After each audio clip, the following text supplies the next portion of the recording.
Mutton বা chicken rezala নয়, আজকে বানাচ্ছি কাতলা মাছের রেজালা। তো চলো, প্রথমেই মাছের কয়েকটা পেটি নিয়ে নিয়েছি, সেগুলোকে নুন আর গোলমরিচ গুঁড়ো দিয়ে মাখিয়ে নিয়ে ভালো করে ভেজে নিচ্ছি।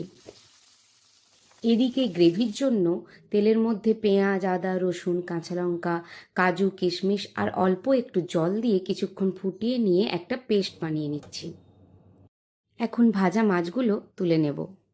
এখন ওই তেলের মধ্যেই তেজপাতা, গোটা গরম মশলা, শুকনো লঙ্কা ফোড়ন দিয়ে বানিয়ে রাখা পেস্টটা দিয়ে স্বাদ মতো লবণ, ধনে জিরে গুঁড়ো আর 2 চামচ মতো টক দই দিয়ে মশলাটা কিছুক্ষণের জন্য কষিয়ে নেব।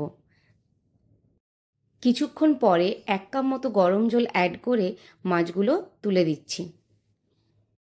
এবার একদম শেষে ওপর থেকে ঘি আর গরম মশলা ছড়িয়ে দিয়ে নামিয়ে নিলে একদম রেডি কাতলা মাছের রেজালা। গরম ভাত বা পোলাওয়ের সাথে একদম জমে যাবে। একবার অবশ্যই বানিয়ে দেখো।